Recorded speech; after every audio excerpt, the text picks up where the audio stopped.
Hello, and welcome to Linux Action News, our weekly take on Linux and the open source world. This is episode 37, recorded on January 21st, 2018. I'm Chris. And I'm Joe. Hello, Joe. It's good to be connected with you, and man, do we have a lot to cover this week. Let's start out with an open source classic. It's really getting to be a fine vintage, too. Version 3.0 of the Wine project is out. Yeah, after a year of development and 6,000 changes, there's a lot new in here, like Direct 3D 10 and 11 support, and Android stuff as well. But in all honesty, as huge as this is, I haven't used Wine for years. Is it something you really use regularly still? From time to time, and I may even more. I mean, just for context, Wine was originally released on July 4th, 1993, and yes, that is 24 years ago. So it's just amazing to see them shipping 3.0 24 years ago. Talk about sticking with it. But some of the things I've seen prop up online make me think I may be taking another look at Wine. So version 3.0 supports Direct 3D 10 and 11. There is an improved Direct Write and Direct 2D support, which with that also brings support potentially for Adobe Photoshop CS 2018. I suppose that is quite big. But then again, every time I've ever used Wine, it's never quite right, is it? If you're talking about games, perhaps. But if you're talking about productivity applications, you're talking about your one-off executables that you need to do your job from time to time, I actually have found it to be pretty... I won't even say pretty. When it does work, it's remarkable. It is remarkable. So, yeah, it doesn't do everything. But what it does do, it blows me away now. And I'm saying this recently, I was just going through this whole spat of Windows applications that, for example, my Garmin navigation unit, which is a Windows-only application update, I was able to run that under Wine recently. And that's even communicating over the internet and with a USB device. I was very, very appreciative of that. Yeah, something like that you don't really want to be installing Windows for. But I think if you're spending a lot of time in something like Photoshop, does it really make sense to do it in Linux, or does it make more sense to just dual boot? It's certainly what I would do. Yeah, I suppose so. So what do you think of the Android graphics driver? Yeah, now that is interesting. Although, as far as I know, that is only the x86 version of Android. So that is fairly limited in the number of devices that it supports. But it does represent a kind of step into the present. I was going to say future, but it's more the present, really, that you have to kind of support Android these days. And along those lines, this is also the version that officially supports Vulkan. Yeah, and that means that any games that are using Vulkan are going to work much better in Wine, which is good news. I suppose that's the main real use of this, isn't it? People who want to stick to Linux, but they really want to play some games that are just not available. Speaking of those Android users, those of you that have bought something from OnePlus in the last few months may need to take a look at your credit card statement. Yeah, now I did buy a OnePlus phone not all that long ago, but thankfully I bought that off Gumtree, which is like your Craigslist, so no problem there. But yeah, this is the latest in a line of bad news coming from OnePlus, isn't it? Yeah. So if you put your credit card info in the last, well, they say between mid-November and January 11th, 2018. So it could be before that. You never know. Then your info was compromised. So that really just does not look good for them. We had the spyware stuff, the backdoors or whatever. Now it's made me lose all confidence in OnePlus, I must say. It sounds like the root cause was a malicious script that was operating intermittently, capturing and sending data directly from the user's browser to the hackers. So it was probably something that was compromised on their website would be a safe assumption, but that is an assumption. And there are some caveats. If you bought something and paid via a saved credit card, something that you saved to your profile, you're not affected. And if you paid via the credit card via PayPal, you're not affected. And if you just paid via straight PayPal, you're not affected. So it seems it was something that was actively monitoring input on the user and then capturing that data. Well, this is what OnePlus says, but how do we know that that is necessarily the truth? That might be what they think, but if someone was able to take control of a server that allowed them to capture that data, who knows what other data is being captured as well? And you would have thought probably the PayPal stuff's okay, but saved credit card information, I would be concerned, put it that way, if I had my credit card in hand. Hang on, I'm just thinking. I think I do have. Yeah. Oh no, that was a long time ago. So no, I'm okay. Hopefully, I think that card's expired now. Oh, good. You never know, though. It does give you pause, doesn't it? I think you're probably okay, Joe, just because if I'm reading between the lines, if I put my TechSnap hat on and my TechSnap goggles, what I'm reading here is that it was a website JavaScript vulnerability or something that was inserted on their webpage, and it was doing like a key logging. So the reason why Save credit cards are safe is because it wasn't their database that was breached. It was the actual action of users typing in their credit card that was captured. And so if you went via a method where you didn't type in your credit card, well, they may have captured other things on the site, but they didn't capture your credit card. Yeah, but again, if they were able to inject JavaScript into that page, then who knows what else they were able to do. But I think you're probably right, but I'm still skeptical of them because it's still quite vague what OnePlus is saying about it. They're saying mid-November. They don't know exactly when it was compromised, and therefore they don't know exactly what happened. They haven't had time really to go through all the logs and work out exactly to what extent they were compromised. So I'm just thinking for my next phone now, I don't know, because what else is there that's got a nice big screen and is hackable and has got first-class lineage support? I really don't know. And also, crucially, isn't ridiculously expensive. That's the main thing. Yeah, you do wonder when something like this happens, what would the reaction be if this was Motorola or Samsung or the Pixel phone, when people ordered the Pixel phone or the iPhone? Imagine the outrage if this was the iPhone. And OnePlus says that they cannot apologize enough for letting something like this happen, and that they are eternally grateful to have such a vigilant and informed community, and it pains to let you down. They say they've made contact, or are attempting to make contact, with all of the affected customers, which gives the implication that they seem to know exactly which customers were impacted by this. Perhaps they know which vulnerability was on their website and when they patched it and which orders took place during that window. And all measures, they say, are in place to help prevent such incidents from happening in the future. Well, the easiest way to stop it happening in the future is to not buy anything from them again, which is what I will do, unfortunately.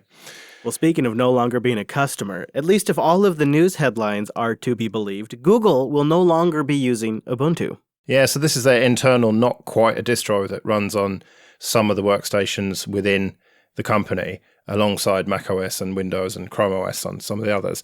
And it was originally Ubuntu, which was based on Ubuntu, and now they're switching to Debian testing for the base of the distro, which isn't a huge change, is it, in reality? Well, what's interesting, Joe, is all of this is coming out of a lightning talk at DebConf 17, and there's a couple other details that were dropped in there, including Debian's been pretty heavily used at Google for a while now in different areas, and Google's been a long-time strong Debian supporter. In 2017, Debian credited Google for making their annual conference even possible in the first place. So there's been a pretty tight relationship there. And if you're basing an OS off of a base Linux distro, it does make a lot of sense, especially if you want rolling, to base it off Debian testing.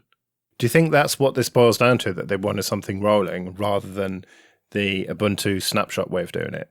I do, especially if you want your own rolling distribution. See, that's what this is about, is Google wants their own rolling distribution. Google takes each Debian testing package, rebuilds it, tests it, and then files and fixes bugs. And once all of those are resolved, it integrates it into its own G-Linux release candidate, which is what they're calling it now. And then that goes out into their own repos. And Google's building a real solution here, something that works for an entire in-house automation system. The new Linux images are automatically built from compressed tar format archives, and then these images are then placed on an HTTPS server, which the remote workers can access when they're in the Google complex or when they're working remote. And these are running Debian pre-seed files that automate portions of the host installation. So you can set down a laptop on the Google network, and the installation is fired up via network boot. Uses Puppet to integrate all of the configuration management and set up all of the update paths and all of the source files. And according to different news reports, this entire thing can be done in 30 minutes. You take a bare laptop, you hook it into the network, and you can blast G-Linux or blast Ubuntu on there, whichever one you want. They're both still available.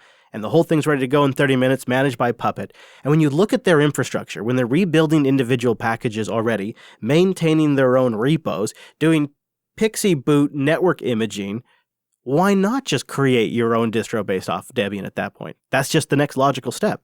So you're not going in for these conspiracy theories that they are hedging against Ubuntu either going away or making more significant changes then? I hadn't heard that. I mean, it would make sense too. That just seems like another benefit of doing this. And if you're going to be rebasing everybody's desktop on GNOME anyways, this is the time to make a change like this. Yeah, that's true, I suppose. If you're going to have to deal with major changes either way, then why not go back to the source? Rather than being something that's based off something that's based off Debian, why not just base it off Debian in the first place? Control your own destiny. That's perfectly viable for large corporations like Google. For smaller businesses like Jupiter Broadcasting, I appreciate the curation and the maintenance and the care. And so it's just different solutions for different size businesses. I'm surprised this hasn't happened already in some ways. I'm kind of tempted to just play around with and try it myself. Yeah, I'd quite like to try it out on my own systems, but unfortunately, it's not a distro, is it? You almost, in a way, have to respect the fact that this thing's never leaked, at least as far as I've seen. I've never seen an ISO available for download. They have gone to significant extents to prevent this thing from showing up in the public. Oh, well, here's hoping. linuxacademy.com/unplugged. Learn to build your own Linux distribution from the fundamentals all the way up to the things in the cloud that make you all the money and look good on the resume. Self-paced, in-depth video courses on every Linux, cloud, and DevOps topic. You get hands-on scenario-based labs that give you real experience. So that way, not only do you test better because you've done it, but when you go to work in production, you've done it before. It's not your first time in production. That's always a good thing. And if you ever get stuck when you're working on any of the Linux Academy material, they have real-time human beings ready to help you. And if life's busy, I understand they have a course scheduler. You set a time frame, it helps you stick to it and set learning goals. And they have practice exams to help you get ready for the big test, flashcards forked by the community, and a community stacked full of Jupiter Broadcasting members. And they also have downloadable comprehensive study guides and lesson audio that you can listen to offline. And if you have a connection, maybe you're commuting on the bus or in the tube, well, they have iOS and Android apps as well. linuxacademy.com/unplugged. Go there to support the show and sign up for a free 7-day trial. linuxacademy.com/unplugged. Okay, so Meltdown and Spectre, the story that just will not go away. Let's start with an update from Greg KH about where we are with the kernel and the question of, is my machine vulnerable? Well, it's very straightforward. You just grep a certain directory and it tells you whether you're vulnerable or not. Or does it? Yeah, that does depend on your kernel. And we'll have a link in the show notes. Just go to linuxactionnews.com/37 to get this link. And it's pretty neat. It just lists out all of the potential things that your CPU could be vulnerable for. I like this a lot because it just gives you a clear understanding, unless you're not running a current kernel. Then it's, then you don't get new things. Well, yeah, if you run in a distro kernel, like we are with Ubuntu, for example, then this just doesn't work. Even though they have patched against Meltdown, there's not really this easy way to know that. Right. There is an elegance to how simple this is. This doesn't seem like a feature that would be impossible for the distro maintainers to backport, though. It's funny the tone that Greg's maintained throughout all this. He's been very down on distro kernels, hasn't he? Yeah, in fact, there's a paragraph that I liked quite a bit. He says some, quote-unquote, enterprise distributions did not backport the changes for this reporting. So if you're running one of those types of kernels, go bug the vendor to fix that. You really want a unified way of knowing the state of your system. Which kind of makes sense. If you're working directly on the kernel, then you want people to use that version of it. You don't want people to be using something that's being changed. I think when it comes to Meltdown and Spectre, the kernel team really wants a unified way for everybody to manage this. He goes as far as to say, if your kernel doesn't have the sysfs directory or files, then there's obviously a problem and you need to upgrade your kernel. And I think the emphasis is we can't really fully address this unless everybody's on the same page. Well, yeah, that's true. Although, isn't the point of distros that they are different from each other? There is something that differentiates them from the other distros. And you take something like Ubuntu, they've added value to the generic kernel, haven't they? I suppose the market's already sort of bared this out, right? Well, yeah, so it would seem. Although Red Hat's having a bit of a back and forth depending on which particular lens you look at this situation. They are doing an about face, trying to save face and blame everything on Intel. Or, depending on who you ask, they're taking a unified approach to make sure everything is just exactly how the users expect it, and we're waiting for things to come together upstream. Just depends on which lens you put on that day. Yeah, this is specifically this microcode update, which has come directly from Intel. And that is to mitigate against the Spectre side of things rather than Meltdown. And Intel released this, and I've patched a couple of my machines with it, and it's worked fine. But there's been reports of random reboots and machines that won't boot at all. And Red Hat originally pushed it out, and then they pulled it because it made sense to do that. It wasn't working properly. And people have kind of come down on them saying that, they just want to offload the responsibility, which, can you really blame them? It's this black box binary that just gets pushed out by Intel, and you just have to trust that it's going to do what it's supposed to do. Yeah, it's actually encrypted and signed, so they can't even like pull it apart and kind of deduce what it does. And so Red Hat, in a statement, said the microcode was supplied to us, and it did not cover all of the microprocessors that our customers possibly could use. It appears subsequently that there may have also been 2 versions that could have some regressions. We're looking at providing our customers with a consistent experience. It's very difficult for us to say in this case, but applying this package, and 2 other cases, you can't just say talk to somebody else, or in a third case, talk to another or fourth party. So what they're doing is they've decided to wait until there was a complete set of microcodes available, and then wait for the community project to catch up. And then once everything's all there and tested and known to work well, they're going to revisit it, which I think is probably Red Hat for saying then they'll republish it again. Until then, Red Hat is recommending that customers apply Spectre and Meltdown related patches, and then contact their CPU vendors for the firmware updates specifically, like the microcode. This is such a delicate balancing act, isn't it, between security and stability. You kind of have to weigh up the risk.